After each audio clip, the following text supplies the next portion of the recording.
Ado koina haningi na moina semakba bunker du moina no dista bunker semba yade na hybrid de kariginova. Ado moina kapa ani koina khuthala kapa ganda na koi gido phage haye bako. Ado ga moina moju yauna da kapa eba koinomda moi yauna. Ado koina kapa dana moju yauna kapa pa. Ado moi gi manaka na bunker sa na moina kaita thingda ba. Si jibu kari laibano kari gino kamai to bajano moi da di achingba bi bi yada dala ba. Achi no hai tare no khoi ngarang chapudi chatle MLA gi mana ka siam thona lakthok pi yona tra gadi amoi ga mana ra ga moi gi khudong yam ta gra ni khoi siam go abatare na chatle chapa budi ta khoi khakta na te ba sona ma thong khuding ma kine ba moi ga dum pulla ga lai minai ba moi ga pulla ga lai minai moi ga dum thabak taw minai akhoi ne taw ra khoi dam da dum awa abatai ha ba ko si mayam no ngai ta ba hai tare aduna 23 da sakhiba phataba mayam to 24 la pa da Pane Habadi, Pabadi Ocean, I mota di Pagadama Mande haba. I should some Pongo England, and Pagi, Diamond Divi, and Henna, Katpa Mayang, which have the water, and Mayang, but Papa Motion have the Hidaga Tamagi. Tagachari, thank you so much. Nature White, city, Yari winning it later, Maytari. Marakta Soina.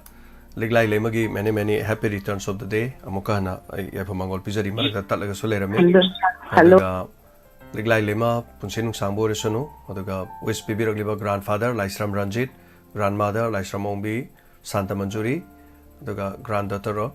Liglai lema Laisram gidamo Bibi rakpani aduga Laisram Ramechandra amade Laisram Ombi Victoria Popa Popi Bishnupur Ward number 8. Aduga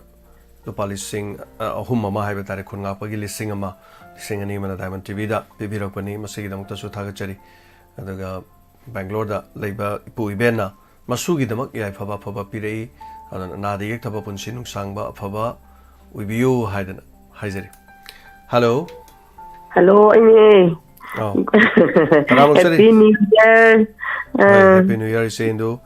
Narure. Corn Podraba, allergy and a naton Tulaga. Oh. Ado ngarang nangi kano do bye do yeng ba yam pa ye nang giziko na haya man to ba pakhang masa yam pa e joking amu bodo na wanda adu hay ge na phone taro pa ni yam nuai nang gi ngarang gi ngasi gi di lai bro hoi ngasi so dum lai ada ai puning gi waro ngasi gi taw daro phi khang di puning waro si tawi ado kitang theng bani check duga I know tea kangdaba. On hand in Narubagine, Hayela, Silla, Pashakara Kappa, Jazu. And the allergy in a ton from Bijidi as one hour tote. Look like how fever yam tonabani was it sick or jam? Like the outdoor. Walking to Parimpung Makai, the Lee Haida, the Dumsatui. I don't pull like a dome labor. Around lady Kara, thank or the tower. Oh, then you told go for the Royal and I do an over to Hinala, Posidan and Giana, Punamak Secretary, if Pana talk to a portable couldn't mark, Loin Ipin the Penze. Yeah, and Pazina Giana, but yet was all Loin and Mang, then or I see it done over Sapamde, so he couldn't try him as a lazan. Yam Pazay Nangi talking a move them. Pukning Warol the neck or Sutai with the nut of Wokishar Male. I took a around the nut Pakang was a young man. Yam Pazay. Thank you so much. According to labor around the pung, I don't yell later when I'm winning. Lifestyle the high, but look at I look at I do any yang was it. Hay chaba dudi aduga pung ani makai ahum taram dai bo dum yang ame dai bitum dai ga janu masidi monda to cha dum chang jana ba dum tha le ram ban wan bo yam phai che dum thabiyo dum khara khara yeng biyo karangi yam yeng bi mi listing amana live to ga lai bi ba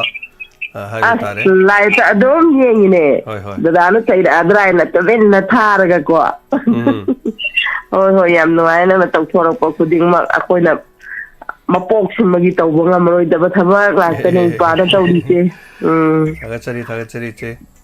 akoi di ke sungang ba hai che ꯁꯤꯡꯖꯃꯩꯗꯒꯤ ꯁꯥꯟꯇꯤ ꯍꯥꯏꯅ ꯑꯃ ꯉꯥꯡꯕꯗꯨꯁꯨ ꯃꯥꯒꯤ ꯃꯈꯣꯟꯗꯨꯁꯨ ꯇꯥꯕ ꯌꯥꯝ ꯅꯨꯡꯉꯥꯏ ꯃꯥꯅ ꯄꯨꯈꯠꯂꯛꯄꯗꯨꯁꯨ ꯂꯣꯏ ꯅꯨꯡꯉꯥꯏꯗ ꯀ꯭ꯋꯥ ꯀꯩꯊꯦꯜꯗꯒꯤ ꯀ꯭ꯋꯥꯀꯩꯊꯦꯜꯗꯒꯤ ꯍꯣꯏ ꯀ꯭ꯋꯥ ꯀꯩꯊꯦꯜꯗꯒꯤ ꯁꯝꯖꯦꯠ ꯁꯥꯕꯝ ꯁꯥꯟꯇꯤ ꯊꯥꯒꯠꯆꯔꯤ ꯍꯣꯏ ꯍꯣꯔꯦꯟꯗꯤ ꯄꯨꯡ ꯀꯌꯥꯗꯩ ꯇꯧꯗꯣꯏꯅꯣ ꯄꯨꯡ 8:30 ꯑꯗꯨꯋꯥꯏꯗꯩ ꯍꯧꯔꯗꯧꯅꯤ ꯑꯗꯨꯝ ꯆꯥꯡ ꯑꯃꯗ ꯃꯌꯥꯝ ꯌꯥꯝ ꯀꯟꯅ ꯂꯥꯡꯉꯨꯕ ꯅꯠꯇꯅꯀꯣ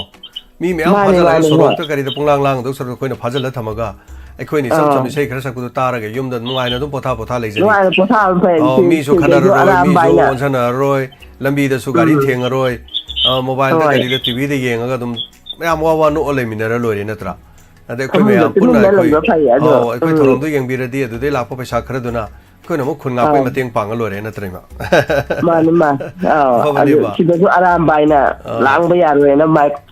ꯃꯥꯏꯀ꯭ꯔꯣꯐꯣꯟ ꯁꯤꯖꯤꯟꯅꯔꯒ ꯂꯥꯎꯕ ꯖꯤꯞꯇ ꯊꯧꯔꯒ ꯂꯥꯡꯕꯗ ꯑꯃꯨꯛꯇꯣꯏꯕ ꯃꯣꯏꯒꯩꯅ ꯃꯥꯅꯦ ꯑꯗꯨ ꯇꯧꯗ ꯌꯥꯗꯕꯅꯤ ꯂꯩꯕꯥꯛꯁꯤ ꯑꯋꯥꯕ ꯇꯥꯔꯤꯕꯅꯤꯅꯀꯣ ꯃꯥꯅꯦ ꯑꯁ ꯇꯜꯂꯤꯗ ꯃꯩꯇꯩꯅ ꯁꯨꯝ ꯁꯤꯖꯜꯂꯛ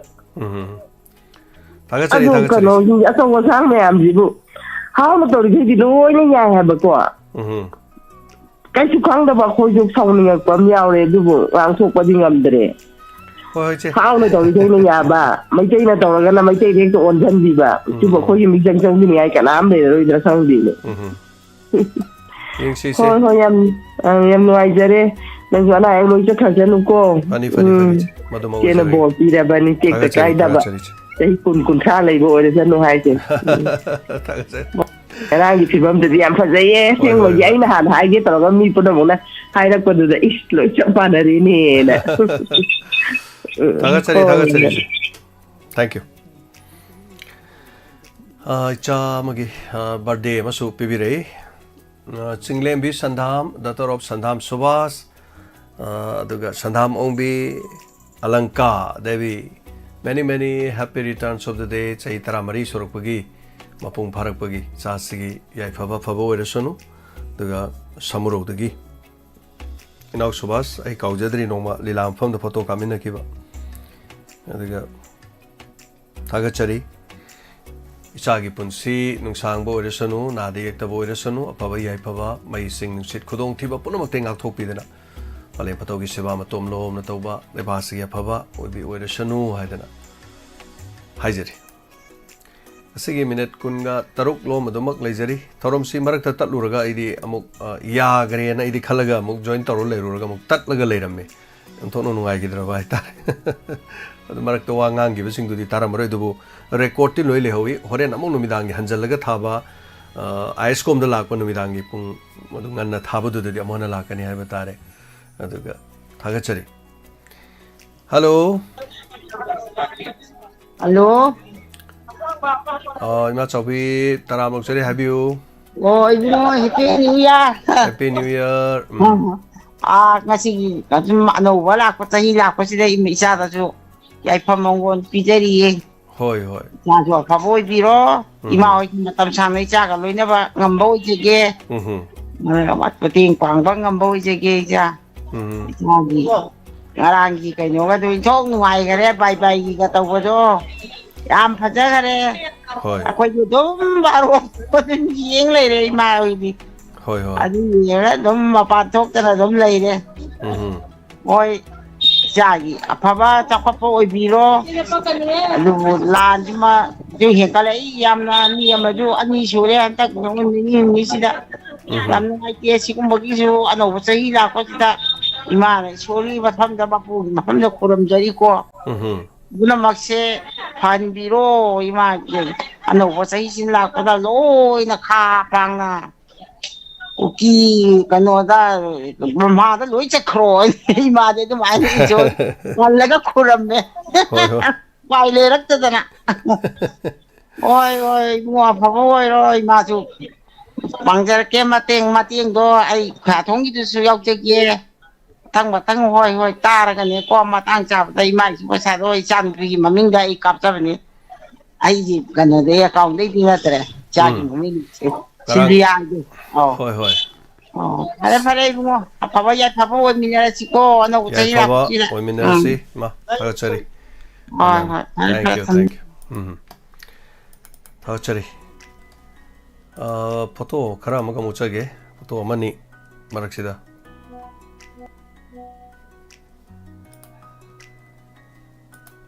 relief camp sing da tengbang bagi call to biro piche ngak pai bi si ko ai photo am tong ulo ge si ulo dre de mo ngai do wala khara lai re photo sing si masini aduga kanana kari pangi ba haiba do masi photo sing je tai sanaraga pulap edit toro pi biro pori de khoi da sam ngai ga dom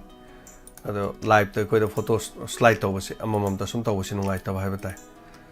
nambi raga pulap punsan raga video mo ina on tho thabiro pori amo hena ngai dom natraga ne khara mangjau na hai tare ko aduga thabirakli basi karigino hai de taraga di Sri Maitram Sanatoma National General Secretary Organization One India Foundation New Delhi team had been visited to the Phayeng Mayai Lekai Imphal West and sharing some eatable items sugar, salt, oil, eggs, dal,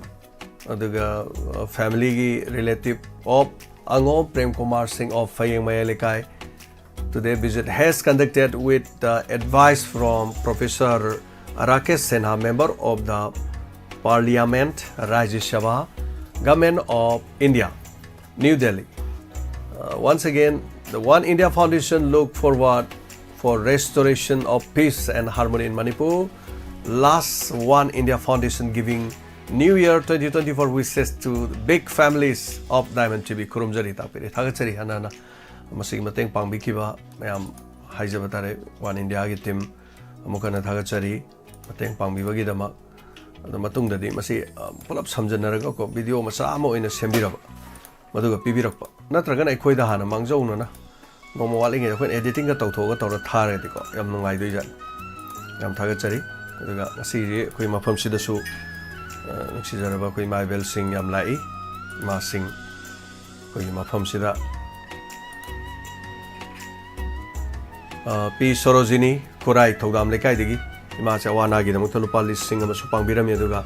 diamond donors te yaujage haidana sahi amagi lupa lising ama chani ma su pithok piram macha mathanda pokma macha mama bu thilami mafam sida purga lami yam nungai karigino hai kan danga sai gi amtang mama na yaujage khanbada macha na ningwa thungan bi ba haiba tare ni kari da car da pubirak tana thungan bi ba amohna nahan kai chatke abu sahi kaya sahi yam kuina tarami ma se program se loina igi wari pona maksi khangle rami hawbada ge du tawba da tawba nang ge du tawbudo da tawbudo as mana khangdab leite staff kai ji maming ga ji ma sina du natra sina aduni sina adani tawduna ko ma sina haibi nungsi yam kuina pungkhai mo kari mo phamina dana leigre yam nungai jai marak sidana ngasai gi kobi hanga man ngarang na hande gi haina ba ina haibado ngasai phoi ma ranjana na bibire e ngasai gi khoi magic ta pirak poi wan ha de gi magic ta pire ada masini ima singna sibiba din han ina hairu budu gi haitari maran jara sida leire to hangma ton je hangama ton dona tawba ado khoi swai da zu dum phangle me sai kai din da zum yo le me khoi na khang da bai masi champut cha ma tamda yamna hauba haitare kha ju kyam kai na kha da ba yam phaba fiber gi saru oiba hena haitare do matang gi uchoge ima mathang lak pa sing je ulhodra dine sina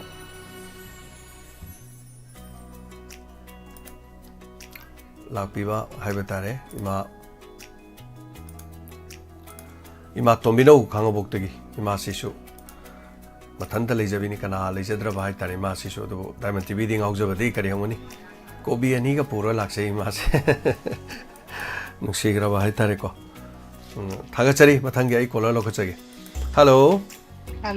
thawai pakhan kongi se nandine karam lokchari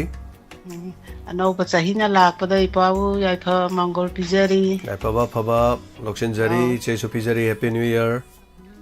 phaba ta oibiro ngarangi program yamna nungaiye katlatsi tarpalgi mate ngambai ulakpado aduju kayam nungai yengbuda agang duna kapu yadera khudin sikpoda kaptira kora kapakoida tawai matang adu ai dinokpada ju loire hoi adu jam nungai mate loina ulakpado yam phajai hoi kapu yada da dei pagi ngarang program mati ma tawbadu su du ki mate nungai jai liba dress du yam na phajai bakak macha du man thore sum ꯑꯗꯒꯤ ꯑꯣꯂꯦꯟꯅꯒ ꯅꯨꯄꯤ ꯁꯥꯔꯒ ꯑꯗꯒꯤ ꯖꯤꯃꯤꯅꯒ ꯇꯧꯔꯒ ꯑꯁ ꯌꯥꯝ ꯐꯖꯩꯗ ꯀꯃꯥꯏꯅ ꯇꯧꯔꯤꯅꯣ ꯈꯪꯗꯦ ꯂꯣꯏꯅ ꯍꯦꯛꯇ ꯌꯦꯡꯕꯗ ꯑꯗꯨꯛꯀꯤ ꯃꯇꯤꯛ ꯐꯖꯈ꯭ꯔꯦ ꯑꯗꯒꯤ ꯏꯟꯁꯄꯦꯛꯇꯔ ꯇꯌꯥꯏꯅ ꯃꯔꯣꯜ ꯑꯃ ꯅꯨꯡꯁꯤꯔꯤꯕ ꯂꯣꯏꯅ ꯅꯨꯡꯉꯥꯏꯔꯦ ꯌꯦꯡꯕꯗ ꯍꯣꯔꯦꯟꯁꯨ ꯑꯣꯂꯦꯟꯗꯣ ꯉꯔꯥꯡꯒꯤ ꯑꯗꯨꯃꯥꯏ ꯑꯗꯨꯝ ꯅꯨꯄꯤ ꯁꯥꯍꯟꯕꯤꯔꯛꯑꯣ ꯍꯣꯔꯦꯟꯁꯨ ꯀꯩꯅꯣꯗꯨꯁꯨ ꯃꯥꯏꯕꯤꯒ ꯌꯥꯝ ꯁꯥꯗꯣꯔꯤ ꯃꯥꯜꯂꯦ ꯍꯣꯔꯦꯟꯁꯨ ꯀꯩꯀꯩꯅꯣ ꯌꯥꯝ ꯇꯧꯔꯤ ꯑꯦꯗꯤꯁꯟꯁꯨ ꯅꯨꯄꯤ ꯁꯥꯍꯟꯕꯤꯔꯛꯑꯣ ꯑꯦꯗꯤꯁꯟꯗꯤ ꯅꯨꯄꯤ ꯁꯥꯎ ꯌꯥꯗꯦ ꯃꯥꯗꯤ ꯍꯩꯃꯥ ꯅꯨꯄꯤ ꯁꯥꯕ ꯉꯝꯃꯣꯏꯅ ꯃꯥꯗꯤ ꯌꯥꯗꯦ ꯑꯗꯣ ꯌꯥꯝ ꯊꯥꯖꯗꯅ ꯖꯦꯃꯤꯗꯤ ꯅꯨꯄꯤ ꯀꯣꯛ ꯁꯥꯗꯣꯛꯈ꯭ꯔꯦ ꯍꯥꯏꯇꯥꯔꯦ ꯍꯥꯏꯕꯒ ꯁꯥꯎ ꯍꯥꯏꯕꯗ ꯃꯥ ꯊꯣꯛ ꯁꯥꯗꯣꯛꯈ꯭ꯔꯦ ꯍꯥꯏꯇꯥꯔꯦ ꯀꯌꯥꯁꯨ ꯐꯖꯈ꯭ꯔꯦ ꯅꯤꯔꯃꯂꯥꯅꯒ ꯇꯧꯏ ꯃꯁꯝ ꯅꯥꯀꯟ ꯅꯥꯀꯟꯒ ꯄꯨꯜꯂꯒ ꯑꯉꯥꯡ ꯃꯆꯥ ꯃꯥꯟꯗꯅ ꯑꯗꯩ ꯄꯨꯁꯄꯥꯔꯥꯅꯤ ꯑꯁ ꯂꯣꯏ ꯐꯖꯩꯁꯦ ꯉꯔꯥꯡꯗꯤ ꯌꯥꯝ ꯅꯨꯡꯉꯥꯏꯈ꯭ꯔꯦ ꯊꯧꯔꯝꯗꯣ ꯑꯗ ꯑꯗꯨꯅꯦ ꯑꯩꯈꯣꯏꯅꯤ ꯍꯧꯖꯤꯛ ꯇꯨꯡꯗ 24ꯅ ꯂꯥꯛꯄꯁꯤꯗ ꯐꯕ ꯌꯥꯏꯐꯕ ꯏꯄꯥꯅ ꯇꯧꯒꯦ ꯈꯟꯕ ꯊꯕꯛ ꯄꯨꯝꯅꯃꯛꯇ ꯃꯥꯏ ꯄꯥꯛꯄ ꯈꯣꯏꯔꯧ ꯄꯣꯜꯂꯧꯗꯕ ꯐꯕꯇ ꯑꯣꯏꯕꯤꯔꯣ ꯃꯌꯥꯝ ꯄꯨꯝꯅꯃꯛꯁꯨ ꯑꯋꯥ ꯑꯅꯥ ꯑꯗꯒꯤ ꯑꯩꯈꯣꯏꯒꯤ ꯊꯣꯛꯂꯛꯀꯗꯕ ꯑꯋꯥ ꯑꯅꯥ ꯇꯥꯕꯁꯤꯡꯗꯨꯁꯨ ꯃꯇꯦꯡ ꯈꯔ ꯈꯔ ꯄꯥꯡꯃꯤꯟꯅꯗꯅ ꯑꯩꯈꯣꯏ ꯄꯨꯟꯅ ꯆꯠꯃꯤꯟꯅꯁꯤ ꯍꯥꯏꯕꯁꯦ ꯍꯥꯏꯖꯔꯒ ꯏꯄꯥ ꯊꯝꯖꯔꯒꯦ ꯊꯥꯒꯠꯆꯔꯤ ꯁꯦ ꯌꯥꯝ ꯅꯨꯡꯉꯥꯏꯖꯩ ꯑꯐꯕ ꯌꯥꯏꯐꯕ ꯄꯨꯟꯅ ꯆꯥꯎꯈꯠꯃꯤꯟꯅꯕ ꯑꯗꯨꯝ ꯑꯣꯏꯃꯤꯟꯅꯔꯁꯤ ꯁꯦ ꯊꯥꯒꯠꯆꯔꯤ ꯍꯟꯅ ꯊꯧꯔꯝ ꯁꯔꯨꯛ ꯌꯥꯕꯤꯔꯛꯄ ꯂꯥꯏꯟꯁꯤ ꯇꯠꯂꯨꯔꯕ ꯃꯇꯨꯡꯗ ꯑꯃꯨꯛ ꯁꯝꯃꯛꯄꯗ ꯃꯤꯑꯣꯏ 235 ꯂꯩꯔꯦ ꯃꯤ 500ꯒ ꯈꯔ ꯍꯦꯟꯅ ꯂꯩꯔꯝ ꯂꯣꯏ ꯃꯥꯡꯈ꯭ರೆ ꯅꯦꯠ ꯁꯤꯟꯅꯕ ꯉꯁꯤꯗꯤ ꯑꯍꯧꯕ ꯆꯍꯤꯁꯤ ꯅꯦꯠꯅ ꯅꯩꯔꯦ ꯍꯥꯏꯇꯥꯔꯦ ꯀꯨꯃꯥꯔ ꯂꯥꯏꯁ꯭ꯔꯥꯝ ꯊꯥꯒꯠꯆꯔꯤ ꯒꯨꯗ ꯑꯥꯐꯇꯔꯅꯨꯟ ꯁꯔ ꯊꯥꯒꯠꯆꯔꯤ ꯌꯥꯏꯐꯕ ꯑꯅꯧꯕ ꯆꯍꯤ ꯑꯃ ꯑꯣꯏꯃꯤꯟꯅꯔꯁꯤ ꯗꯥꯏꯃꯟ ꯇꯤꯚꯤꯅ ꯃꯇꯝ ꯄꯨꯝꯅꯃꯛꯇ ꯑꯐꯕ ꯌꯥꯏꯐꯕ ꯑꯣꯏꯃꯤꯟꯅꯔꯁꯤ ꯊꯥꯒꯠꯆꯔꯤ ꯁꯔ ꯇꯥꯛꯄꯤꯔꯦ thank you so much brother ꯃꯌꯥꯝ ꯄꯤꯕꯤꯔꯛꯄ ꯑꯐꯕ ꯌꯥꯏꯐꯕ ꯄꯨꯝꯅꯃꯛꯁꯤꯡ ꯑꯁꯤ ꯂꯣꯏꯅ ꯂꯧꯁꯤꯟꯖꯩ ꯑꯩꯈꯣꯏ ꯑꯐꯕ ꯑꯣꯏꯃꯤꯟꯅꯁꯤ ꯌꯥꯏꯐꯕ ꯑꯣꯏꯃꯤꯟꯅꯁꯤ ꯍꯜꯂꯣ ꯍꯜꯂꯣ ꯍꯜꯂꯣ ꯍꯜꯂꯣ ꯇꯥꯖꯔꯦ ꯃꯤꯡꯒ ꯂꯩꯐꯝꯒ ꯇꯥꯛꯄꯤꯌꯨ ꯇ꯭ꯔꯥꯏ ꯇꯧꯕ ꯍꯦꯄꯤ ꯅ꯭ꯌꯨ ꯏꯌꯔ ꯑꯩ ꯍꯦꯄꯤ ꯅ꯭ꯌꯨ ꯏꯌꯔ ꯀꯩꯅꯧꯗꯒꯤ ꯄ꯭ꯔꯣꯃꯤꯂꯥ ꯁꯥꯔ ꯇꯔꯥꯃꯔꯛꯆꯔꯤ ꯌꯥꯝ ꯅꯨꯡꯉꯥꯏꯈ꯭ꯔꯦ ꯉꯔꯥꯡ ꯄ꯭ꯔꯣꯒ꯭ꯔꯥꯝ ꯌꯥꯝ ꯅꯨꯡꯉꯥꯏꯈ꯭ꯔꯦ ꯍꯣꯏ ꯑꯗꯨꯗ ꯑꯩꯁꯦ ꯉꯁꯤꯁꯦ ꯀꯩꯅꯣꯅꯦ ꯋꯥꯆꯞ ꯅꯝꯕꯔꯗꯣ ꯍꯣꯏ ꯋꯥꯆꯞ ꯅꯝꯕꯔꯗ ꯊꯥꯔꯛꯀꯗ꯭ꯔꯥ ꯖꯤꯄꯦ ꯑꯣꯏꯅ ꯊꯥꯔꯛꯀꯗ꯭ꯔꯥ ꯑꯩꯁꯦ ꯉꯁꯤ ꯀꯩꯅꯣ ꯑꯣꯏꯅ ꯌꯥꯎꯖꯔꯒꯦ ꯇꯧꯕ ꯗꯥꯏꯃꯟ ꯀꯩꯅꯣꯗꯣ ꯗꯣꯅꯔꯒꯤꯗꯣ 1,200,000ꯗꯣ ꯑꯩ ꯑꯗꯨ ꯊꯥꯔꯛꯀꯗꯕꯗꯨ ꯆꯍꯤ ꯑꯃꯒꯤ ꯊꯥꯔꯛꯀꯗꯕꯗꯣ ꯑꯩ ꯅꯝꯕꯔꯗꯨ ꯊꯥꯖꯔꯛꯑꯒꯦ ꯊꯧꯔꯝꯁꯤ ꯍꯦꯛ ꯐꯣꯟꯁꯦ ꯍꯦꯛ ꯊꯝꯈꯤꯕꯒ ꯑꯩ ꯊꯥꯖꯔꯛꯀꯦ ꯑꯗꯨꯗꯩꯗꯨꯗ ꯄꯩꯁꯥ ꯀꯥꯞꯄꯤꯔꯛꯑꯒ ꯄꯩꯁꯥ ꯀꯥꯞꯄꯛꯄꯗ ꯑꯗꯣꯝꯒꯤ ꯑꯦꯗ꯭ꯔꯦꯁ ꯃꯤꯡ ꯌꯨꯝꯅꯥꯛ ꯂꯣꯏ ꯐꯣꯟ ꯅꯝꯕꯔ ꯑꯃꯒ ꯏꯔꯒ ꯊꯥꯕꯤꯔꯛꯑꯣ ꯑꯗꯨꯒ ꯑꯗꯨꯒ ꯋꯥꯆꯞ ꯌꯥꯎꯒꯗ꯭ꯔꯥ ꯋꯥꯆꯞ ꯌꯥꯎꯔꯣꯏꯗ꯭ꯔꯥ ꯍꯥꯏꯕꯗꯣ ꯋꯥꯆꯞ ꯌꯥꯎꯅꯤ ꯑꯣꯔ ꯌꯥꯎꯔꯣꯏ ꯍꯥꯏꯕꯗꯨ ꯑꯝꯇꯪꯒ ꯏꯕꯤꯔꯛꯑꯣ ꯋꯥꯆꯞꯀꯤꯅꯦꯀꯣ ꯋꯥꯆꯞ ꯅꯝꯕꯔ ꯑꯃꯗꯤ ꯂꯩꯌꯦꯕꯀꯣ ꯁꯨꯔꯦꯟꯒꯤ ꯀꯥꯞꯈꯤꯕꯒꯤꯗꯣ ꯏꯃꯧ ꯅꯨꯄꯤꯒꯤꯗ ꯑꯗꯨ ꯅꯠꯇꯦ ꯑꯗꯨ ꯅꯠꯇꯕ ꯍꯥꯏꯕ ꯇꯥꯔꯦ ꯃꯤꯡ ꯑꯗꯨꯝ ꯆꯟꯁꯜꯂ ꯂꯩꯕ ꯌꯥꯕ ꯂꯩꯌꯦ ꯑꯗꯣ ꯑꯩ ꯅꯝꯕꯔꯗꯨ ꯊꯥꯖꯔꯛꯀꯦ ꯀꯥꯞꯀꯗꯕꯗꯣ ꯑꯃꯨꯛ ꯑꯣꯟꯅꯗꯅꯕꯀꯣ ꯍꯣꯏ ꯍꯣꯏ ꯑꯗꯨ ꯑꯝꯇ ꯊꯥꯕꯤꯔꯛꯑꯣ ꯑꯗꯨꯒ ꯑꯩꯅ ꯀꯩꯅꯣꯒꯤ ꯗꯣꯅꯔꯒꯤ 1,100,000 ꯑꯃꯅꯦ ꯑꯗꯒꯤ 1,000,000 ꯃꯌꯥꯝꯒꯤ ꯑꯣꯏꯅ ꯑꯩ ꯀꯥꯞꯆꯔꯛꯑꯒꯦ ꯌꯥꯝ ꯅꯨꯡꯉꯥꯏꯈ꯭ꯔꯦ ꯉꯔꯥꯡꯒꯤ ꯄ꯭ꯔꯣꯒ꯭ꯔꯥꯝꯁꯨ ꯅꯨꯡꯉꯥꯏꯈ꯭ꯔꯦ ꯑꯗꯨ ꯀꯔꯤꯅꯣ ꯁꯥꯔꯅ ꯑꯗꯨꯝ ꯁꯤꯖꯤꯟꯅꯕꯤꯔꯣ ꯑꯩ 1,000,000ꯒ ꯀꯥꯞꯆꯔꯛꯑꯒꯦ 2,200,000ꯗꯣ ꯄꯨꯟꯅ ꯀꯥꯞꯄꯛꯑꯒꯦ ꯌꯥꯏꯀꯣ ꯌꯥꯏ ꯌꯥꯏ ꯌꯥꯝ ꯅꯨꯡꯉꯥꯏꯖꯩ ꯑꯁ ꯌꯥꯝ ꯅꯨꯡꯉꯥꯏꯈ꯭ꯔꯦ ꯌꯥꯝ ꯅꯨꯡꯉꯥꯏꯈ꯭ꯔꯦ ꯑꯩꯅꯅꯦ ꯌꯥꯎꯒꯦꯅꯗꯤ ꯈꯜꯂꯒꯗꯤ ꯁꯨꯝ ꯂꯩꯕ ꯁꯨꯝ ꯐꯔꯛ ꯑꯃ ꯍꯦꯛ ꯇꯥꯕ ꯍꯥꯏꯕ ꯇꯥꯔꯦ ꯍꯣꯏ ꯍꯣꯏ ꯂꯨꯄꯥ ꯆꯥꯝꯃ ꯊꯥꯒꯤ ꯈꯔ ꯈꯔ ꯇꯧꯔꯀꯥꯟꯗ ꯑꯋꯥ ꯑꯅꯥꯒꯤ ꯍꯥꯏꯖꯕ ꯇꯥꯔꯦꯀꯣ ꯑꯗꯨꯒꯤ ꯈꯔ ꯈꯔ ꯃꯌꯥꯝꯒꯤ ꯇꯧꯖꯕꯖꯥꯠꯅꯤ ꯃꯇꯦꯡꯗꯣ ꯄꯥꯡꯖꯅꯤꯡꯕꯗꯣ ꯑꯗꯨ ꯑꯩ ꯄꯨꯟꯅ ꯑꯗꯨꯝ ꯀꯥꯞꯄꯛꯑꯒꯦꯀꯣ ꯐꯅꯤ ꯐꯅꯤ 1,100,000 ꯑꯃꯅꯦ ꯑꯗꯒꯤ 1,000,000ꯒ ꯁꯥꯔꯒꯤ ꯃꯌꯥꯝꯒꯤ ꯀꯔꯤꯅꯣ ꯑꯗꯨꯝ ꯀꯩꯅꯣ ꯇꯧꯅꯅꯕ ꯇꯧꯕꯤꯔꯣ ꯃꯌꯥꯝꯒꯤ ꯑꯣꯏꯅ 1,000,000ꯒ ꯀꯥꯞꯆꯔꯛꯑꯒꯦ ꯊꯦꯡꯛ ꯌꯨ ꯅꯨꯡꯉꯥꯏꯈ꯭ꯔꯦ ꯅꯨꯡꯉꯥꯏꯈ꯭ꯔꯦ ꯐꯖꯈ꯭ꯔꯦ ꯖꯤꯃꯤꯅ ꯃꯔꯣꯜ ꯑꯃ ꯐꯖꯔꯤꯕ ꯑꯗꯨꯗꯤ ꯁꯨꯃꯥꯡ ꯂꯤꯂꯥꯒꯤ ꯀꯩꯅꯣ ꯁꯥꯍꯜꯂꯣ ꯅꯨꯄꯤ ꯁꯥꯍꯜꯂꯣ ꯑꯗꯨꯒ ꯍꯥꯏꯔꯨꯔꯗꯤ ꯑꯃꯨꯛ ꯗꯥꯏꯃꯟ ꯇꯣꯛꯀꯦ ꯍꯥꯏꯔꯛꯇꯅꯀꯣ ꯑꯩ ꯃꯊꯥ ꯁꯥꯔꯦꯅꯦ ꯌꯥꯝ ꯐꯖꯩꯌꯦ ꯍꯧꯖꯤꯛꯁꯤ ꯈꯔ ꯈꯔ ꯊꯧꯔꯝꯁꯤ ꯌꯥꯎꯍꯜꯂꯤꯅꯦ ꯍꯥꯏꯇꯥꯔꯦꯀꯣ ꯁꯨꯝ ꯑꯧ ꯈꯔ ꯈꯔ ꯌꯥꯎꯒꯗꯕꯅꯤ ꯊꯧꯔꯝꯁꯤ ꯊꯣꯛꯀꯗꯧꯅꯤ ꯍꯥꯏꯅ ꯇꯝꯕꯤꯔꯤꯅꯤ ꯈꯔ ꯈꯔ ꯑꯗꯨ ꯌꯦꯡꯃꯤꯟꯅꯁꯤ ꯃꯇꯝ ꯃꯇꯨꯡ ꯏꯟꯅꯀꯣ ꯃꯌꯥꯝꯒꯤ ꯐꯔꯦ ꯉꯥꯏꯍꯥꯛ ꯅꯨꯡꯉꯥꯏꯅꯕ ꯇꯧꯖꯔꯤꯖꯥꯠꯅꯤ ꯐꯔꯦ ꯐꯔꯦ ꯌꯥꯝ ꯅꯨꯡꯉꯥꯏꯖꯔꯦ ꯁꯥꯔ ꯑꯩ ꯀꯩꯁꯨ ꯊꯦꯡꯛ ꯊꯣꯏꯗꯣꯛꯅ ꯌꯨ ꯊꯥꯒꯠꯆꯔꯤ ꯑꯩ ꯅꯝꯕꯔ ꯊꯥꯖꯔꯛꯀꯦ ꯑꯍꯣꯏ ꯑꯗꯨꯅ ꯄꯩꯁꯥ ꯀꯥꯞꯄ ꯌꯥꯕ ꯅꯝꯕꯔꯗꯣ ꯍꯣꯏ ꯑꯩ ꯑꯗꯨꯝ ꯊꯥꯕꯤꯔꯛꯑꯣ ꯊꯥꯖꯔꯛꯀꯦ ꯑꯩ ꯑꯗꯨꯝ ꯍꯧꯖꯤꯛ ꯑꯗꯨꯝ ꯀꯥꯞꯆꯔꯛꯑꯒꯦ ꯊꯦꯡꯛ ꯌꯨ ꯊꯥꯒꯠꯆꯔꯤ ꯊꯝꯖꯔꯒꯦ ꯁꯥꯔ ꯐꯅꯤ ꯐꯅꯤ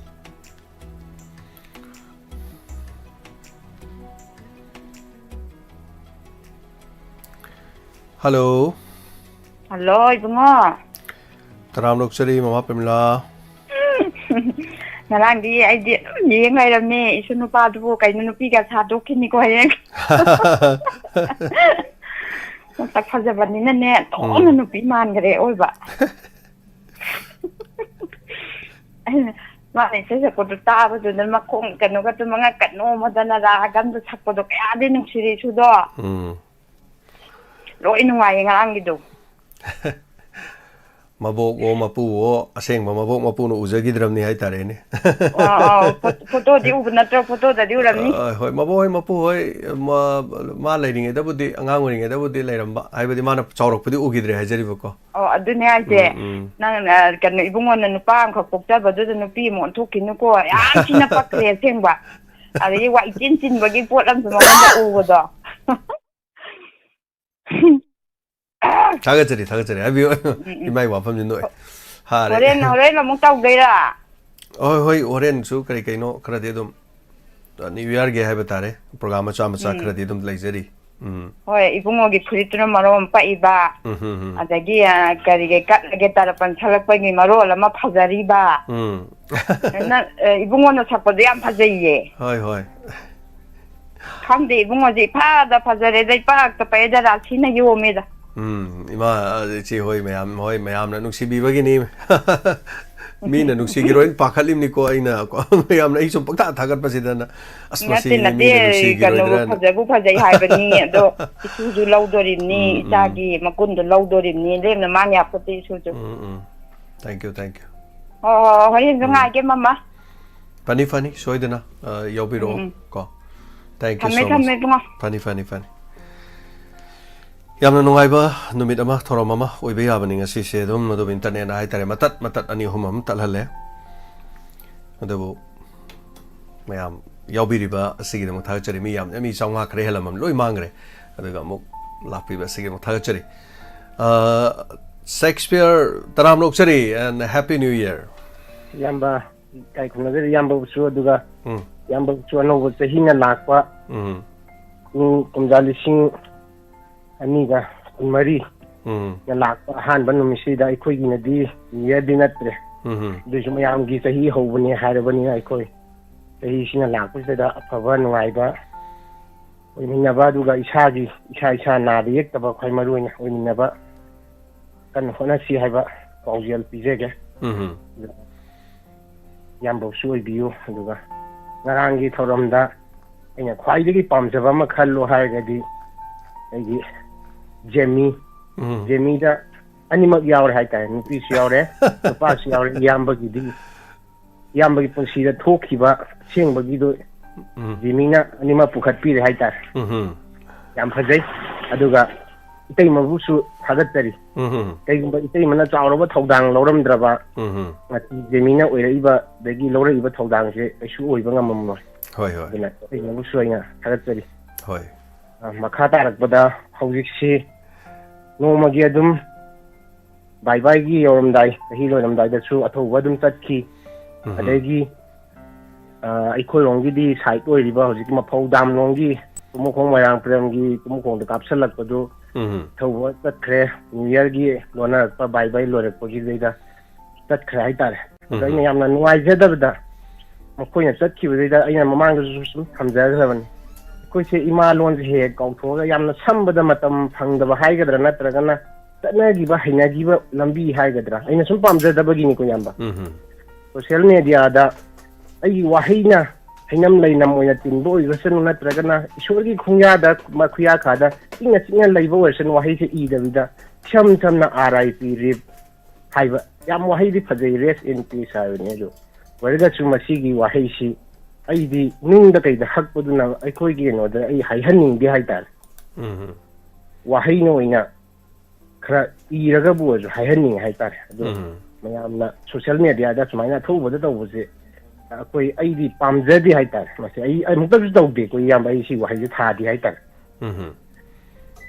si mai yam pamjadi ngarang si yam thingnai mang da so dum thingnai hai tar ma tung da som to ra king ina pamjada ba ge koi family oi bu dai sum hajari hoi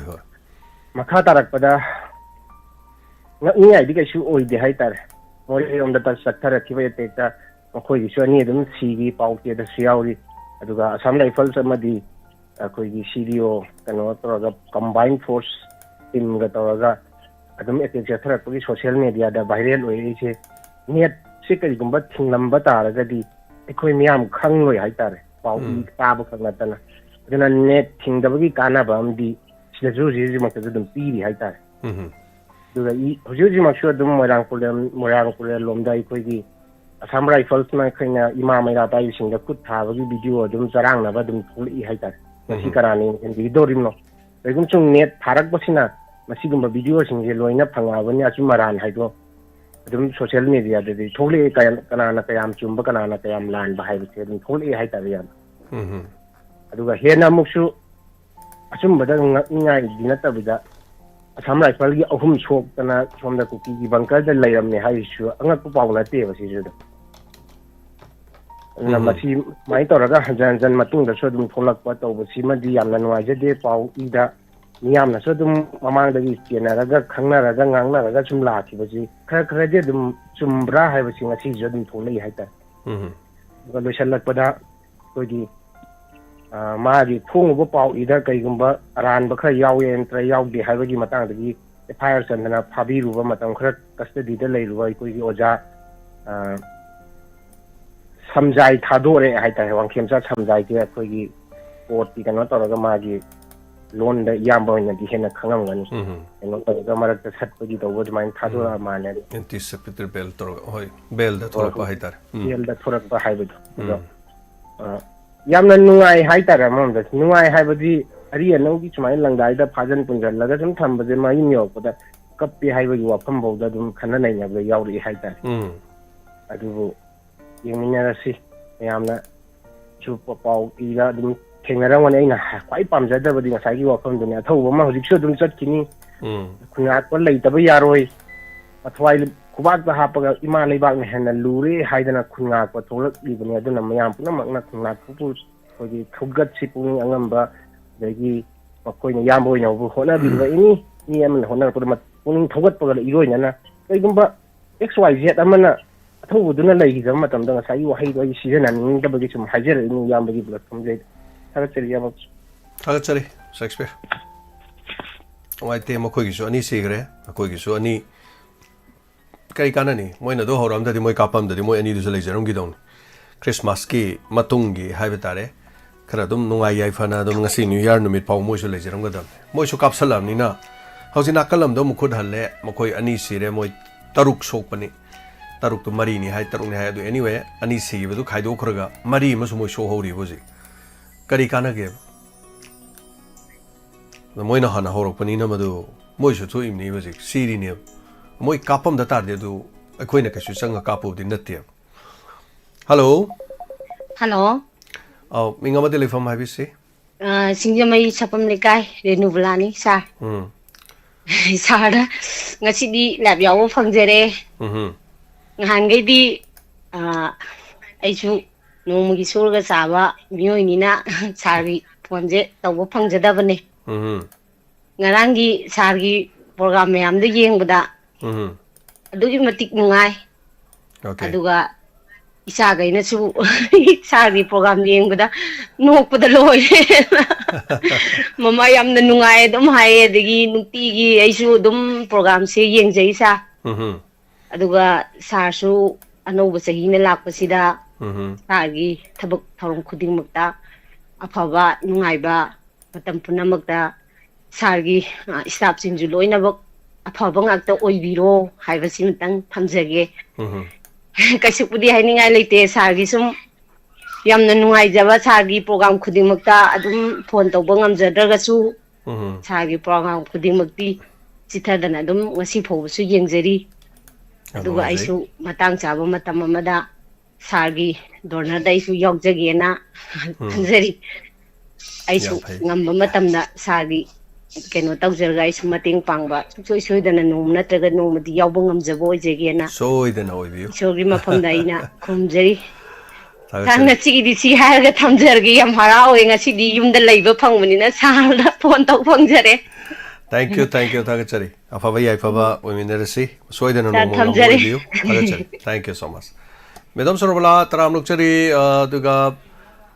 Happy New Year. Happy New Year! Ngasi de program am yaw bulak pa New Year ki. Ma'am ngasi New Year oi basida Happy New Year haizage na phone tawdarai ne ngaktam lapthok saraga ai husband ko manung dai sai yam kan sakna re khoi prasad kai ka dinner ga budi sa loi re adu ma'am khara phamnari adu yam nungai re ngarang gi program do ai cindana loi mak ti yeng jaba ngam jadri philip ale de ngarang halak chare khoi adu ngasi amu sida New Year ki program ong lai ku New Year program he tawe ku bengali kapalam lai mai nu pa na Australian oi ba ai gi type ta ma na bengali oi ba na pin cha sina adu adu mai da khoi mi ya khai mu pul le ngasi moi phar ya ga tawe adu da lai hal da ai na mai am sing asi Happy New Year hai gi na phone tau jarak pani Diamond TV gi family mai am khuding makta cái hay ni ma'am si ing na chingna santi oi na nung si ta na pan bo eminasi no bu chahi na la pasida ai na akhoi ma'am punna dum Diamond TV bu support to minasi hai bu hai je ge ado pau nungai ta bi nungai ta ba ga ta uri sing se si su karam kan loi de no ai hai bu ngambre su ma'am su awa ba nahan James ka mamin mana ba am su lai te kain ta do ado manung ga dum mahesol thona jam akhoi lekai gi upasing ne master se aduma na ga chaklu ba ga to u ne mai ma to se dum nungai ba male ma di adu ma cha do le ki ga ba ga do nungai te u ba da masai ayu happy u jai aina loi pho di yeng di adu ne adu James ki ngarang gi kaino gi kari ba tarpan gi sai gi number gi thador ko to yam nungai kaino gi adumana trailer gi kari nam gi bagi asoi bai thethi bado yam nungai ba hai badi skaba ai nam gi khotli kai na ga tawraga kat ka tawraga amu to last lo ra kan da badi phaja me am khangal laga ga amu kaino dawidana adu se yam nungai adu pulap ti yeng bo loi jadre ai sang dribani na nga si se amu chele pungani makhai ahum nang na ba somda mu dai mi gi ma yung gi ma pan da ne lepis manung da kan langnari ba hoi hoi adu narang ai na thajagi ba ngai thajagi ba video do aduna Sydney Opera House ka Harbour Bridge sai na ma lai ba adugi nakan du da moi aduda dum fireworks tawe ba sai khuding di khoi mai te lon da har de khoi dai thai na ngang ne de khoi chebon thagat pa ka hai nei dana ko adu ne aduga fireworks yam phajabne khoi Melbourne gi so dum chaw na tawe adu ngarang di wa man dana khoi thongnau de dum yeng ai yum da gi thongnau de dum puye ba city chatre ngarang di khoi halak pa gi aduna ina Sydney gi do na hena phajaba hen bane ba kaino do Opera House ki nakan da taw bani na Melbourne dai di aduna ainem sum me am da share taw bu da taw ra so ina ina James sum thaja gi bane do me am sum yeng haning da na sum sai da kamai taw madam hek thong gi ba ga me am uchage ai ready lai re hoi yam phajaba ne lai tu su hoi me am Happy New Year ina singna santi na khoi me am puna amaga mateng pang minarasi hairaga thamjarage ko adidi thank you madam thank you thachare madam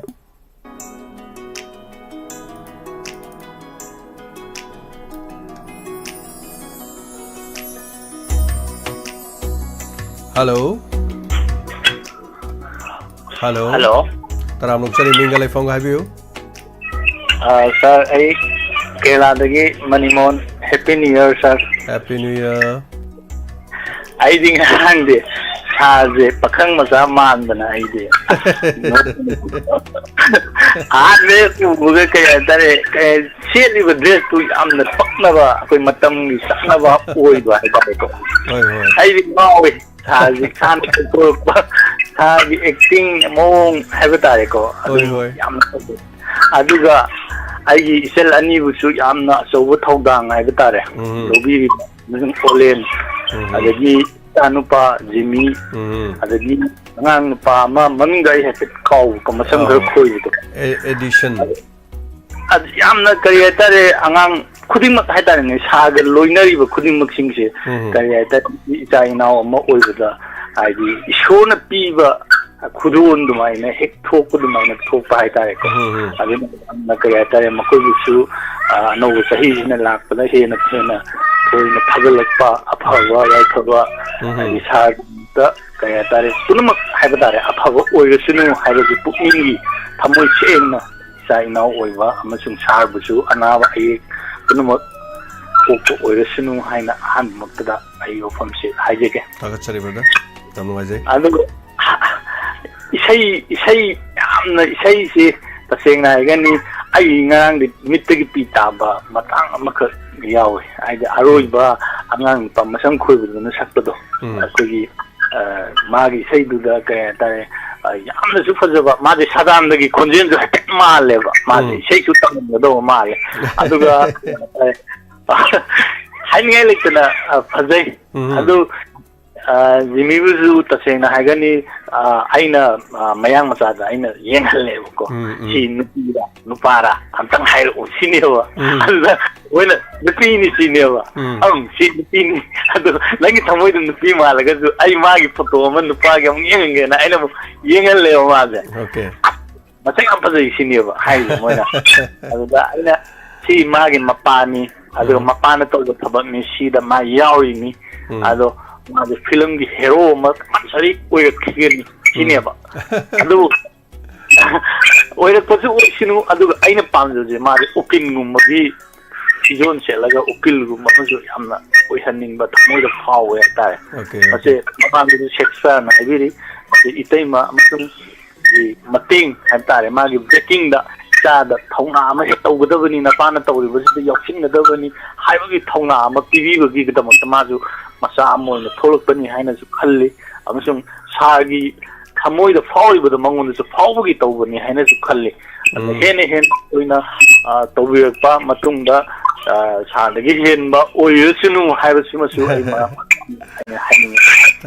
ꯋꯥꯐꯝꯁꯦ ꯈꯤꯇꯪ ꯊꯩꯗꯣꯛꯆꯔꯀꯥꯟꯗ ꯑꯩꯈꯣꯏꯒꯤ honourable chief ꯃꯤꯅꯤꯁꯇꯔꯅ ꯃꯇꯝ ꯄꯨꯝꯕꯗ ꯑꯩꯈꯣꯏꯒꯤ ꯀꯔꯤ ꯍꯥꯏꯇꯥꯔꯦ ꯇꯧꯔꯛꯀꯅꯤ ꯌꯦꯡꯉꯨ ꯍꯥꯏꯕ ꯋꯥꯍꯩꯁꯦ ꯁꯤꯒꯤ ꯊꯃꯣꯏꯁꯦ ꯁꯤ ꯑꯩꯈꯣꯏꯗꯗꯤ ꯆꯥꯎꯊꯣꯛꯑꯦꯕꯀꯣ ꯃꯥꯅ ꯍꯥꯏꯔꯛꯄꯁꯦ ꯑꯗꯣ ꯊꯦꯡꯅꯔꯤꯕ ꯑꯅꯤꯁꯤꯗꯗꯤ ꯈꯣꯏꯗꯧ ꯆꯤꯛꯄꯁꯦ ꯑꯃꯗꯣ ꯑꯣꯏꯔꯝꯗꯣꯏꯅꯦꯕꯀோ ꯑꯃꯗꯣ ꯃꯥꯅ ꯇꯧꯔꯛꯀꯅꯤ ꯌꯦꯡꯉꯨ ꯑꯦꯛꯁꯟꯁꯦ ꯃꯥꯅ ꯍꯦꯛ ꯍꯥꯏꯕꯒ ꯑꯩꯈꯣꯏꯗ ꯑꯋꯥꯕꯁꯦ ꯍꯦꯛꯇ ꯄꯤ ꯍꯥꯏꯕ ꯑꯗꯨꯅ ꯆꯤꯐ ꯃꯤꯅꯤꯁꯇꯔꯅ ꯌꯥꯔꯒꯗꯤ ꯁꯤ ꯋꯥꯍꯩꯁꯦ ꯍꯥꯏꯕꯤꯔꯛꯑꯅꯨ ꯁꯤꯅꯤ ꯑꯩꯅ ꯍꯥꯏꯅꯤꯡꯉꯤꯁꯦ ꯋꯥꯕꯁꯦ ꯍꯥꯏꯗꯤ ꯃꯣꯏꯅꯁꯨ ꯍꯣꯠꯅꯕꯤꯔꯤꯕ ꯃꯊꯛꯇꯨꯗ ꯑꯩꯈꯣꯏꯗ ꯋꯥꯖꯩ ꯍꯥꯏꯇꯥꯔꯦꯅꯦ ꯉꯔꯥꯡꯒ ꯅꯍꯥꯟ ꯃꯃꯥꯡꯗ ꯏꯅꯥꯎꯅꯨꯄꯥ ꯑꯃ ꯂꯩꯇ꯭ꯔꯦ ꯉꯔꯥꯡ ꯅꯨꯃꯤꯗꯥꯡꯁꯨ ꯏꯅꯥꯎꯅꯨꯄꯥ ꯑꯃ ꯂꯩꯇ꯭ꯔꯦ ꯀꯣ ꯌꯥꯝꯅ ꯊꯃꯣꯏꯗ ꯊꯣꯛꯍꯟꯅꯤꯡꯗꯕ ꯊꯧꯗꯣꯛ ꯍꯥꯏꯕ ꯇꯥꯔꯦ ꯊꯣꯛꯑꯦ ꯍꯥꯏꯇꯥꯔꯦꯅꯦꯀꯣ ꯃꯐꯝ ꯑꯗꯨꯒ ꯑꯩꯈꯣꯏꯒꯤ ꯃꯣꯔꯦꯗ ꯑꯩꯈꯣꯏꯒꯤ ꯑꯥꯏ.ꯑꯥꯔ.ꯕꯤ ꯃꯔꯤ ꯑꯃ ꯑꯗꯨꯗꯒꯤ ꯁꯤꯔꯣ ꯑꯃꯒ ꯁꯣꯛꯄ ꯄꯟꯕ ꯇꯧꯔꯤꯕꯗꯣ ꯕꯣꯝꯗꯣ ꯀꯥꯞꯁꯤꯜꯂꯛꯏꯗꯣ ꯁꯤꯔꯝꯃꯗꯤ ꯑꯗꯨꯅ ꯑꯃꯨꯛ ꯍꯦꯟꯅ ꯅꯨꯡꯉꯥꯏꯔꯣꯏ ꯍꯥꯏꯕ ꯑꯗꯨ ꯃꯅꯥꯛꯇ ꯑꯁꯥꯔ ꯔꯥꯏꯐꯜ ꯑꯗꯨꯗꯒꯤ ꯑꯃ ꯈꯨꯗꯤꯡꯃꯛ ꯁ꯭ꯇꯦꯠꯀꯤ ꯅꯠꯇꯅ ꯁꯦꯟꯇꯔꯒꯤ ꯂꯩꯔꯤꯕꯅꯦꯕꯁꯦ ꯑꯗꯣ ꯁꯦꯟꯇꯔꯅ ꯊꯣꯛꯍꯟꯕ ꯊꯕꯛꯅꯤ ꯍꯥꯏꯕꯁꯤꯗꯤ ꯃꯤꯠꯅ ꯈꯣꯡꯅ ꯅꯥꯅ ꯃꯤꯄꯨꯝ ꯈꯨꯗꯤꯡꯃꯛ ꯂꯣꯏꯅ ꯈꯪꯅꯔꯕꯅꯦꯕ ꯑꯩꯈꯣꯏ ꯄꯨꯝꯅꯃꯛꯅ ꯈꯪꯅꯔꯕ ꯋꯥꯐꯝ ꯃꯁꯤ ꯄꯣꯠꯁꯤ ꯁꯦꯟꯇꯔꯅ ꯂꯣꯏꯁꯤꯟꯒꯦꯗꯤ ꯉꯁꯤ ꯂꯦꯞꯄꯨ ꯅꯈꯣꯏ ꯁꯤꯁꯐꯤꯌꯥꯔ ꯍꯟꯇꯣꯛꯑꯦ ꯅꯈꯣꯏꯒ ꯇꯨꯅꯔꯤꯕ ꯁꯨꯁꯦ ꯑꯩꯈꯣꯏ ꯆꯠꯅꯔꯔꯣꯏ ꯑꯔꯥꯟꯕ ꯅꯈꯣꯏꯅ ꯃꯌꯥꯝ ꯑꯃ ꯇꯧꯔꯕꯅꯤꯅ ꯍꯥꯏꯕꯗ ꯃꯈꯣꯏ ꯀꯗꯥꯏꯗ ꯂꯣꯠꯇꯣꯔꯤꯒꯦ ꯀꯗꯥꯏꯗ ꯆꯦꯟꯗꯣꯔꯤꯒꯦꯕ ꯃꯁꯦ ꯇꯧꯗꯅ ꯂꯩꯔꯤꯕꯁꯦ ꯑꯇꯩ ꯀꯔꯤꯁꯨ ꯑꯣꯏꯔꯣꯏ ꯃꯔꯝꯗꯤ ꯀꯩꯅꯣ ꯍꯥꯏꯔꯀꯥꯟꯗ ꯂꯥꯛꯀꯗꯧꯔꯤꯕ ꯑꯦꯂꯦꯛꯁꯟꯁꯦ ꯇꯧꯕ ꯑꯃꯁꯨꯡ ꯇꯧꯗꯅꯕ ꯑꯅꯤꯒꯤ ꯂꯪꯗꯥꯏꯗ ꯂꯩꯌꯦꯕ ꯍꯧꯖꯤꯛꯁꯦ ꯑꯦꯂꯦꯛꯁꯟ ꯇꯧꯈꯤꯗꯕ ꯍꯥꯏꯕꯁꯦ ꯑꯩꯈꯣꯏꯗ ꯌꯥꯝ ꯃꯥꯡꯖꯕꯅꯤ ꯑꯗꯨꯕꯨ ꯑꯩꯈꯣꯏꯒꯤ ꯈꯨꯟ ꯉꯥꯛꯄꯤꯔꯤꯕ ꯑꯗꯒꯤ ꯆꯤꯡꯈꯣꯡ ꯆꯤꯡꯌꯥꯗ ꯂꯩꯕꯤꯔꯤꯕ ꯏꯃꯥ ꯏꯕꯦꯟꯁꯤꯡꯗꯤ ꯅꯨꯡꯇꯤꯒꯤ ꯀꯔꯤ ꯍꯥꯏꯕ ꯇꯥꯔꯦ ꯃꯤꯠꯂꯨꯗꯒꯤ ꯄꯤꯔꯥꯡ ꯇꯥꯔꯒ ꯑꯃꯛ ꯂꯩꯔꯤꯕꯅꯤ ꯍꯥꯏꯕꯀꯣ ꯑꯋꯥꯕꯅ ꯅꯤꯡꯊꯝ ꯊꯥꯒꯤ ꯏꯪꯈ꯭ꯔꯕꯗꯨꯗ ꯏꯃꯥ ꯏꯕꯦꯟꯁꯤꯡꯅ ꯀꯛ ꯆꯤꯡꯁꯤꯜꯂꯒ ꯐꯤ ꯑꯄꯥꯕ ꯑꯃꯒ ꯂꯩꯔꯤꯕꯅꯤ ꯍꯥꯏꯕꯀꯣ ꯑꯩꯒꯤ ꯏꯃꯥꯗꯨ ꯉꯁꯤ ꯅꯣꯡꯃ ꯂꯩꯔꯒ ꯅꯨꯃꯤꯠ ꯅꯤꯅꯤ ꯀꯥꯟꯅꯔꯒ ꯏꯃꯥꯗꯨ ꯊꯣꯛꯏꯕ ꯑꯗꯣ ꯏꯃꯥꯅ ꯊꯣꯛꯑꯝꯗꯥꯏꯗ ꯂꯧ ꯏꯁꯤꯡꯒ ꯆꯠꯂꯨꯔꯒ ꯍꯜꯂꯀꯥꯟꯗ ꯊꯣꯛꯀꯥꯟꯗ ꯋꯥꯔꯤꯕ ꯑꯗꯣ ꯏꯃꯥ ꯋꯥꯒꯅꯨ ꯅꯣꯏꯅ ꯋꯥꯔꯗꯤ ꯑꯇꯣꯞꯄ ꯆꯤꯡꯈꯣꯡ ꯆꯤꯡꯌꯥꯗ ꯂꯩꯔꯤꯕ ꯏꯃꯥ ꯏꯕꯦꯟꯁꯤꯡꯗꯨꯗꯤ ꯅꯨꯡꯇꯤꯒꯤ ꯊꯣꯛꯏꯅꯤ ꯃꯣꯏꯗꯤ ꯀꯌꯥꯝ ꯋꯥꯔꯝꯒꯅꯤ ꯑꯃꯁꯨꯡ ꯅꯣꯡꯃꯩ ꯀꯥꯞꯄꯛꯀꯅꯤ ꯍꯥꯏꯕꯗ ꯃꯣꯏꯗꯣ ꯇꯨꯝꯐꯝ ꯆꯥꯐꯝ ꯈꯪꯕ ꯅꯠꯇꯦ ꯑꯃꯁꯨꯡ ꯔꯤꯂꯤꯐ ꯀꯦꯝꯞꯇ ꯂꯩꯔꯤꯕ ꯏꯃꯥ ꯏꯕꯦꯟꯁꯤꯡꯗꯣ ꯑꯗꯨꯅ ꯀꯔꯤ ꯑꯣꯏꯔꯝꯒꯅꯤ ꯏꯃꯥ ꯍꯣꯏꯅ ꯋꯥꯏ ꯍꯥꯏꯔꯗꯤ ꯀꯃꯥꯏꯅ ꯇꯧꯗꯣꯏꯕ ꯍꯥꯏꯌꯦꯕ ꯑꯩꯁꯦ ꯇꯁꯦꯡꯅ ꯍꯥꯏꯒꯅꯤ ꯊꯧꯅꯥ ꯍꯟꯕꯤꯒꯅꯨ ꯑꯃꯁꯨꯡ ꯏꯃꯥ ꯏꯕꯦꯟ ꯑꯗꯨꯕꯨ ꯃꯅꯤꯄꯨꯔꯒꯤ ꯁꯤꯑꯣꯁꯤꯡ ꯑꯗꯨꯗꯒꯤ ꯁꯤꯚꯤꯜ ꯁꯣꯁꯥꯏꯇꯤ ꯃꯌꯥꯝ ꯂꯩꯔꯤꯕ ꯈꯨꯗꯤꯡꯃꯛꯁꯤꯡꯁꯦ ꯃꯆꯤꯟ ꯄꯨꯟꯈꯔꯦ mase hoji paliba lengasina afaba mata tawri habagi tawde habagi wafam sungna natana aikhogi thoamba langamba ima iben sing imphal manungda leibiriba khuding masinga machin punba hogre pungan ha ju khangi maram de kuin sanga haiba landi chathare panina mase pungan ebo maram de yam haiba gogi kanu jingje ato sang leiba makok thong bujingje maram de kain hanganda kudu mina khut khat khalaga nang yaw du kaigino nang yaw du yawrunu somda si tawge haiga pusum gani mamangda chendana chungdana lamba ima iben sing aigi kanogi sokiba pangiba mayam singdo masagi lanai adum oyakpa noi lanai oiroidra tawroidra haiba mayam amako sumaina haibiba adagi thongna haba posaksi mayam torbiyakpa adagi leiba mayam singsisu wari sanaraga loisinabagi mawongda noi wari sanaraga noi si tawro hairapagi mawong oina tumin laithagibase mase laithagibase ai pukning da kon nangba nungai taba kaya ma phawi amasung ripkem da leibirba ima iben singna masada yum kai mayam ama mang tatna moje ngasi akoji hingibra nataga hingdabra sirabra nataga sidaba habase masa matanda hangjabada wahang thoktabane bako aduna haiba posakse makoi singna hawdana kanana hawdi hawgaduribno hawbiro thokbiro tawrese mayam punna kanchen minerse haiba wahiji hajiraga ai matang da sa jage thank you so much yam no ajare thoram soruga birak pasigi da magaduga ngasigi di matamsi almost matamsi loire daga makha kol lokochadre daga tengmang birakpa amani so lokochage lorembam ibemsa kairau dagi pachangwa ka pirakpa lan ngakpa ibung singi mateng oinanaba daga tadagi mingna sanjit adaga ningthokjam Ischa anina Rishi Kumar amana yai fongan ba kaujai tapire thagachari kapira pokun ngapa singi ne na tapira podo kun ngapa singi yembiu kun ngapa singi pocha ai leiraga tham jari ba koina fix ta haibe tare ko mathang hosi pige do bogi koina thamjari ba sing haibe tare aduga mayamna koina tawjari ba sikhangbiu koi yam honajari haibe tai maraksida koigi komodagi charisil mayam haibe tare mateng pangbiramba so sumaina tawdana mayamna tawbirakpa mayam ada koi soidana loinamak koi khunga ko singe tengmamina se mayam angam masing aduga masing maraksida hanana thagachari madam nandini ngasi birthday ga mari leina na koi do kodol tambiba ada polom kaya marum su ngasi pubiraktana mafam asida haibadare tamelong dagi nahangi komla na chingba te te su pubire maiden pubire adagi champra pubire yam noizare sampra leiragadi hinge sampra leiringa isiroro omla leiringa isiroro thagachari adibem cha khurai lamlong bazar lupali singh home grandfather laishram ranjit aduga khunga pa sing lupali singh moraga lupali singh ani mana diamond gi oibiu staff sing ina tapirak pa chongtham dina bye bye gil pa songwa pibirakhiba aduga lorembam ibem cha kairaudagi hojik aina pathuk sakhiba do haiba tare aduga ima ranjana ngasigi New Year gi damak su ngarang pasongwa pibirak padu gi damak haninga letana thagachari atei tengbang bi kiba kapi kiba koida thabi kiba ngasi lauthok chahudaba mathangi amuk numita lauthokna naba dum hona jage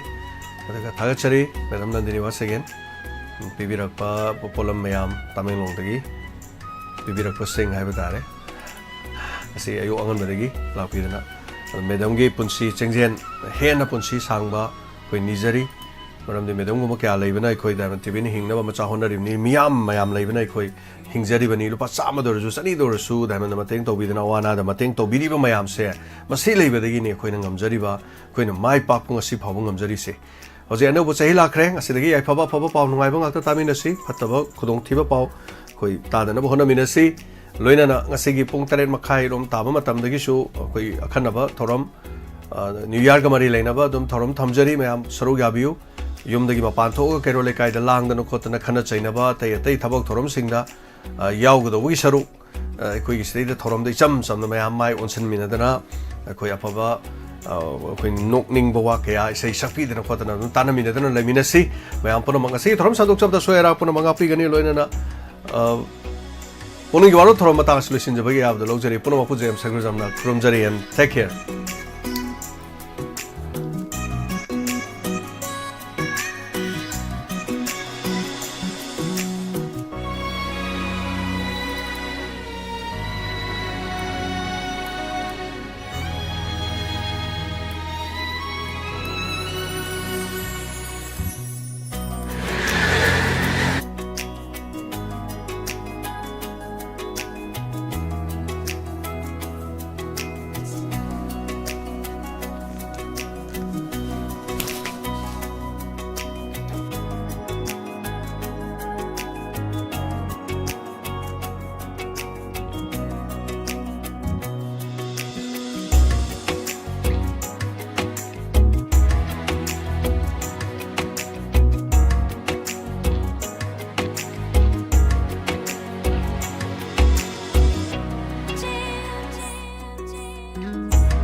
Admission open.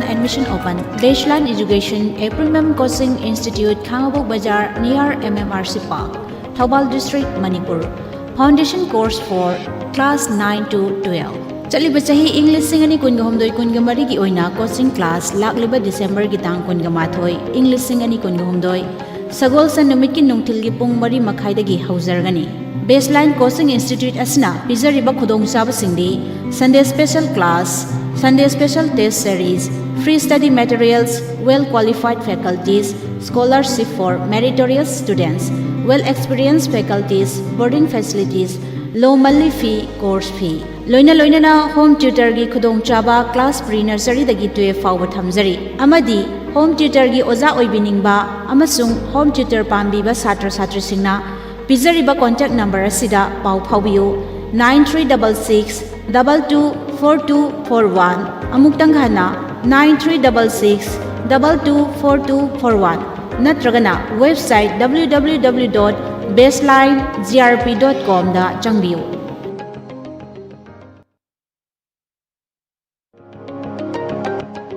Yum ama shabada makhong linghanba kalhanba mathok tabagumna angang ama shembadashu pik lingaidigi kupna shenaduna lamjing lamtak piba mathok tai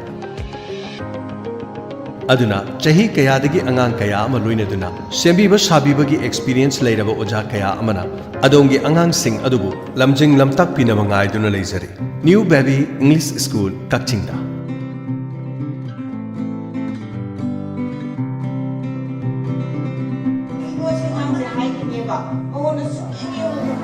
New Baby English School Kakchingi English singani kungo humdoi kungo marigi admission gi damak lakliba November gi tang 13 dagi hangdok jare. Akopa marol gi damak call tobiu 8794112869. New Baby English School Kakching.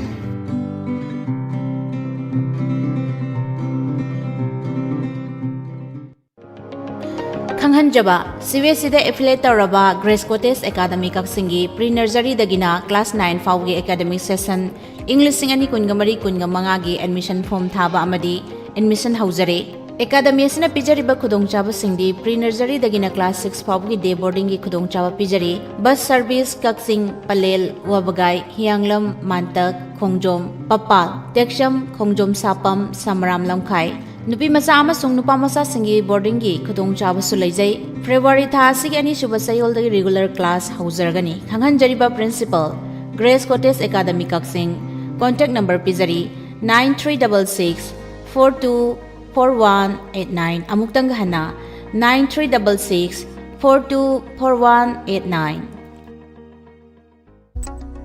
Karigumba dom yumda laiba anabasingi hidakapa dressing tauba blood sample loba rice tube hapa catheterization hapa enema tobinaba experience lairaba nurse amati doctor thibada awaba thengnabirabadi wabiraganu Medland Home Nursing Care Service Manipurna pung kunmari chupna adongi yumda laktuna hidakapa injection piba dressing tauba feeding tube hapa catheter hapa amadi makhal kya ge anabasing experience lairaba doctor amadi nursing laktuna mating pangzari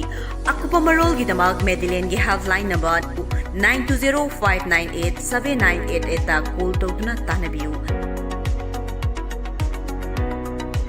National amadi State Awardee MD Jia Ulak Pusamna makhada pijariba layong sing asi layangjari. Manung changba yadaba, manung changbada chang naidaba, manung changbada matam kuina changba, saujanan thaba amang thong mayada pomba, amang thong manung da pomba, amang thong da makun hulaga nai chaba, pistula, amang thong gi akoi bada maring chatlaga hagajaba, puk nungshit kaba, gastric problem leiba, e taba, chikpa naba, tonsil, sinus, asma khwang naba thagi khongkap chang naidaba fingau chatpa singli nauri sonthaba asina singbasing layangjari ba mafam singdi Kekrubila North AOC opposite